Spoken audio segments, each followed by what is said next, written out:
عزیزان بہرحال کچھ احمد کریں، ماہ شعبان بھی ہے، ماہ شعبان میں مناجات شعبانیہ بھی ہے، تھوڑا سا پڑھیں ایک آدھ جملہ آپ کی خدمت میں۔ مناجات شعبانیہ میں انسان پہلے دعا کے حصے میں اپنے آپ کو توڑ کر، اپنے آپ کو شکستہ حالت میں خدا کی بارگاہ میں پیش کر رہا ہے۔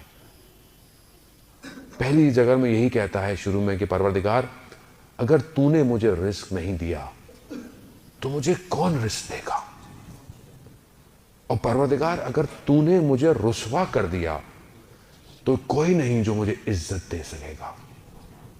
کوئی معرفت ہے عزیزان محترم، خدا آئمہ نے اپنی پوری زندگی گزاری اس لیے کہ ہم خدا کو پہچانے۔ خدا کہاں ہے ہماری زندگی میں؟ ہم خدا کو کتنا پہچان رہے ہیں؟ میں پہلے 8 سال کا تھا، پھر 18 کا ہوا، پھر 28 کا ہوا، پھر 38، پھر 48، اب تو 40 سے اوپر بات بھی نہیں جا رہی ہے، پیکیج بھی شارٹ ہو گیا ہے، فوراً 40۔ تو جوان آدمی کچھ نہیں، چلتے چلتے گیا، پتہ ہی نہیں چلتا صحیح تھا کیا ہوا، ہارٹ فیل ہو گیا۔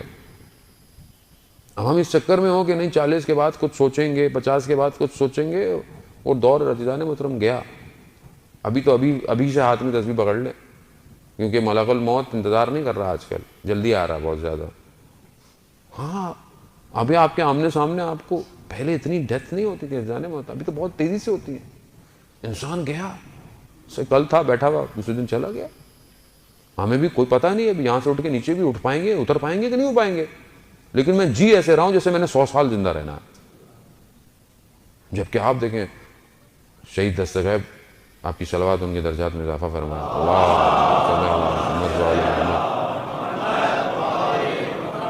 شہید دستغیب اپنی کتاب میں واقعہ نقل کرتے ہیں ایک شخص کا کہ اسے حالت احتضار میں بالکل آخری وقت میں تھا، تو کہتے ہیں کہ ان کو تلقین پڑھائی گئی کہ لا الہ الا اللہ کہو، اللہ پر ایمان لے کر آؤ، اشہد ان محمد رسول اللہ کہنا۔ بڑی مشکل سے اس نے پہلا کلمہ دوسرا کلمے کا دوسرا حصہ پڑھا، بہت مشکل سے کہہ رہا اس نے پڑھا۔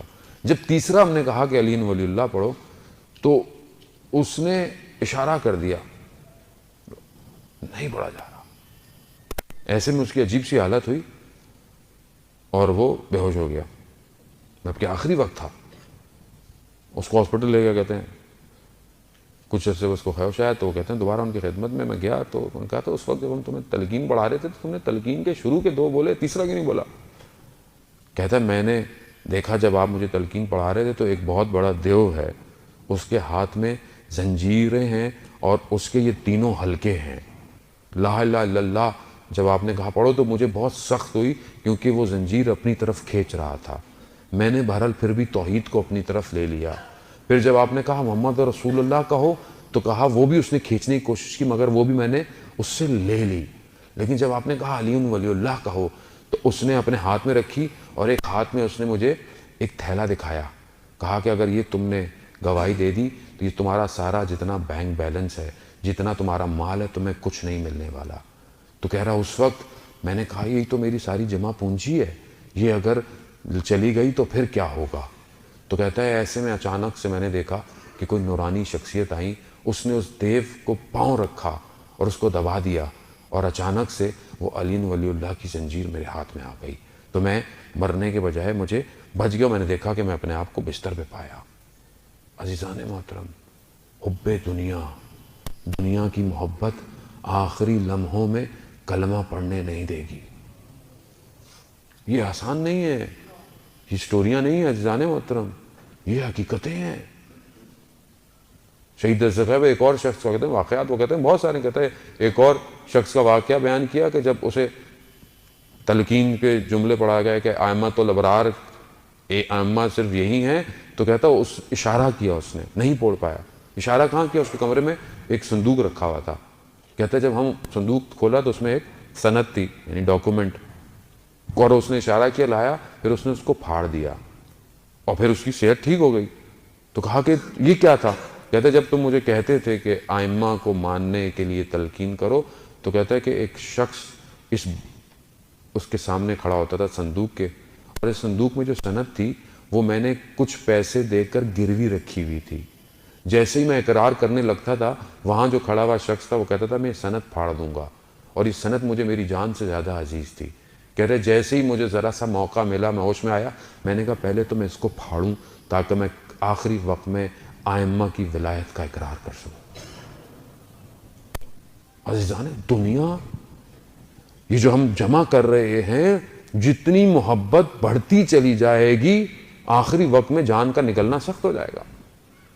اتنی ساری زندگی میں محنت کی اور آخری وقت میں، اور شیطان پوری کوشش کرتا ہے آخری وقت میں نے پہلے بھی آپ کی خدمت میں عرض کی، پوری کوشش کرتا ہے آخری وقت میں آ کے لے جائے۔ بہتر ہے میں اسی دنیا میں اپنے پروردگار سے رابطہ پیدا کروں۔ لیکن دعائیں کیوں ہیں؟ جب آپ دعا پڑھتے ہیں تو آپ خود شکستہ ہوتے ہیں، ٹوٹتے ہیں، آپ کو مجھے اپنی اوقات یاد آتی ہے کہ خدا ہے کیا اور میں کیا ہوں۔ جب میں ہاتھ پھیلاتا ہوں، جب میں گریہ کرتا ہوں، عظمت کا اقرار کرتا ہوں اور اپنے ہونے کے سامنے اقرار کرتا ہوں، تو دنیا کی محبتیں دور ہونا شروع ہو جاتی ہیں میرے سے۔ لیکن اگر آپ غرور تکبر میں چلتا رہیں، آپ کبھی کسی سے کچھ مانگے نہیں، آپ کے پاس سب کچھ ہو، تو تھوڑے عرصے میں انسان غرور ہو جاتا ہے، مجھے کیا ضرورت ہے کسی سے کچھ مانگنے کی، میرے پاس تو سب کچھ ہے۔ یہی غرور تکبر اسے تباہ اور برباد کر دیتا ہے۔ اس لیے کہا کہ 5 وقت سجدے کرو، اور سید الساجدین کے ماننے والوں کے سجدے طولانی ہونے چاہیے۔ امام کے سجدوں پہ نشان ایسے تھے کہ امام سال میں کئی دفعہ ان کو کٹواتے تھے۔ میں تو سجدہ کرتا ہوں، میرے سجدے میں تو دنیا ہے، میں تو ظاہراً خدا کو سجدہ کر رہا ہوں، لیکن قلب تو میرا کہیں اور جھکا ہوا ہے، اور میری نماز تو ہے بھی ایسی، ویسے بھی میں اپنی بات کر رہا ہوں، خدا نخواستہ آپ کو نہیں۔ اللہ اکبر کیا، نماز کے بعد کے سارے پلان آنا شروع ہو گئے۔ یہ مصیبت موبائل ایسا ہے کہ نماز میں بھی انسان کو نہیں چھوڑتا، ٹڑنگ ٹڑنگ ٹڑنگ بجتا رہتا ہے۔ اب یہ پتہ نہیں کس کا میسج آیا ہوگا، کس کا میسج آیا ہوگا، تاکیبات سے پہلے میں میسج اٹھاتا ہوں کہ جواب دے دوں۔ یہ میری گرفتاری ہے، یہ میں گرفتار ہوں اس کے ساتھ۔ عزیزان محترم، اب کیا ہے، پھینک دیں تھوڑی دیر کے لیے، یہ رابطے کو کٹ کریں۔ عزیزان محترم، جو اوپر سے ہر وقت online data download ہو رہا ہے، اس کے لیے کوشش کریں کہ وجود کو منور کریں۔ یہ تو تھوڑی تھوڑی دیر میں آپ کو تو چھوڑتا نہیں ہے۔